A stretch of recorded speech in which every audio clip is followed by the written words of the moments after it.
Good morning friends, তোমরা সবাই কেমন আছো? আশা করি সবাই ভালো আছো। তো আমি বেহালা গ্রিনফিল্ড সিটি থেকে একটা প্যাসেঞ্জার ড্রপে বিহারের শেখপুরা গেছিলাম। ওখান থেকে রাত্রিবেলা ট্রেনে করে গয়া আসি। গয়া থেকে কলকাতার ট্রেন ধরবো, কিন্তু দেখি ট্রেনটি 7 ঘন্টা লেট ছিল।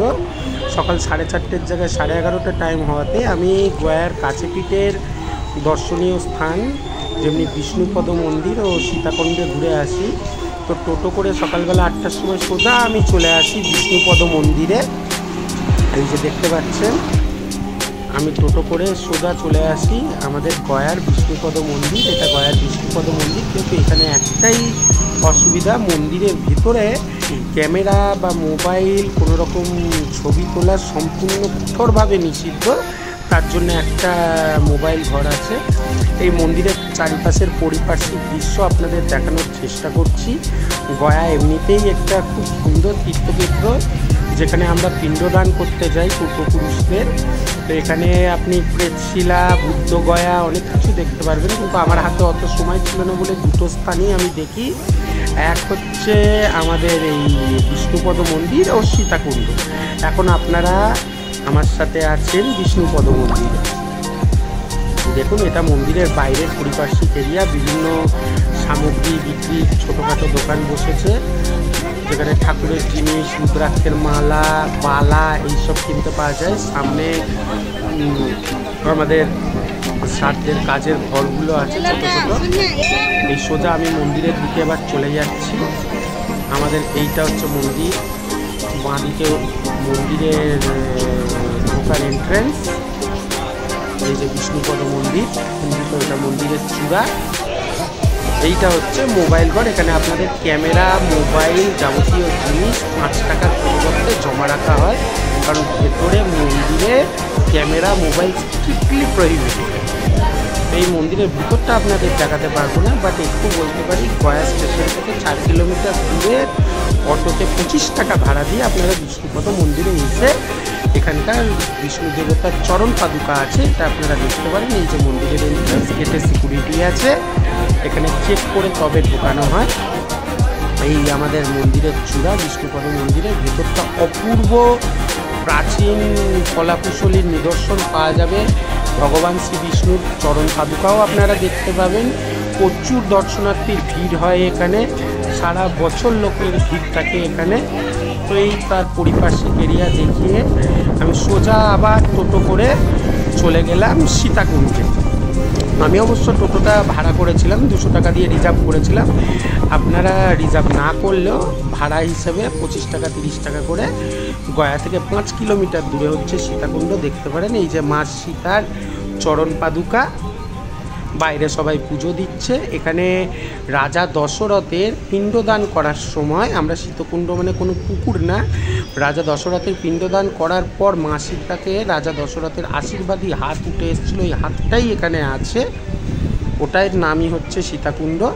এই যে তার পারিপার্শ্বিক এরিয়া, পারিপার্শ্বিক জায়গাগুলো আপনাদের দেখানোর চেষ্টা করছি। এখানে একটা খুব সুন্দর সূর্য মন্দির আছে। এই যে এখানেও ভক্তরা গিয়ে পুজো দেন। আপনাদের কিছুটা ক্লোজলি নিয়ে যাওয়ার চেষ্টা করছি, কারণ এইসব এরিয়াতে ক্যামেরা বা ফটো তোলা স্ট্রিক্টলি প্রহিবিটেড। আমি তবু অনেক কষ্ট করে আপনাদের দেখানোর জন্য এই ফটোগুলো তুলেছি বা ভিডিওটা করেছি, যাতে আপনাদের সাথে শেয়ার করতে পারি। এবার এই সিঁড়ি দিয়ে উঠে সোজা আমি চলে যাব সীতাকুণ্ডের দিকে। এই যে তার পারিপার্শ্বিক এরিয়া। সিঁড়ি থেকে উঠেই ডান দিকে ঢুকে গেলাম। এখানে আর একটি কিছু শিবলিঙ্গের বাবা মহাদেবের বিগ্রহ আছে, রাম সীতা স্মৃতিসৌধ আছে, এখানে শ্রীরামের চরণ পাদুকা আছে এবং সীতামাতারও চরণ পাদুকা আছে। এই যে দেখছেন, এটা রাম সীতার চরণ পাদুকা, রাম সীতার মূর্তি, বহু প্রাচীন মূর্তি। এর বয়সের আন্দাজ আমার নেই, কম করে 1000-2000 বছর, বেশি বই কম হবে না।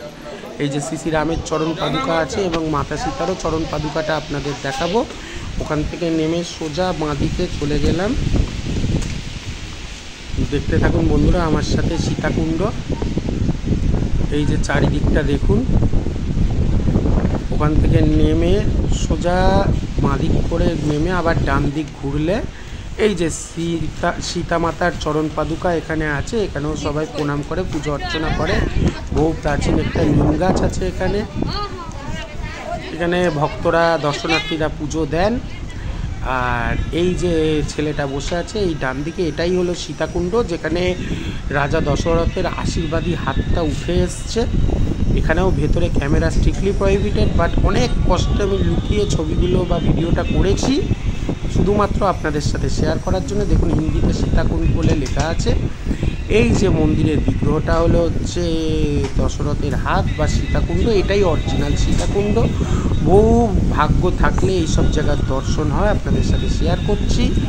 আর ক্লোজলি আপনাদের রাজার দশরথের আশীর্বাদী হাতটা দেখাবো, যেটা পিণ্ডদানের পর মাতা সীতার পিণ্ডদানের যখন করেছিল দশরথের, তারপর এটা বেরিয়ে এসেছিল আশীর্বাদী হাত রূপে, ওটাই সীতাকুণ্ড নামে পরিচিত। দেখুন পারিপার্শ্বিক এরিয়া। আর এই যে হলো রাজা দশরথের হাত, এই মাঝখানে কালো রঙের, ওটাই আশীর্বাদী হাত। আর এটাই হচ্ছে সীতাকুণ্ড। বহু পুণ্য করলে এই সব জায়গার দর্শন পাওয়া যায়। তো এই ভিডিওটা খুব বেশি বড় করব না বন্ধুরা। গয়াতে আমার যেহেতু ট্রেন 7 ঘন্টা লেট ছিল, তো যেটুকু পেরেছি আপনাদের সাথে শেয়ার করলাম। ভিডিওটা কেমন লাগলো অবশ্যই কমেন্ট বক্সে জানাবেন। আর ভালো লাগলে একটা লাইক কমেন্ট করে আমার চ্যানেলটা সাবস্ক্রাইব করবেন। সবাই ভালো থাকবেন।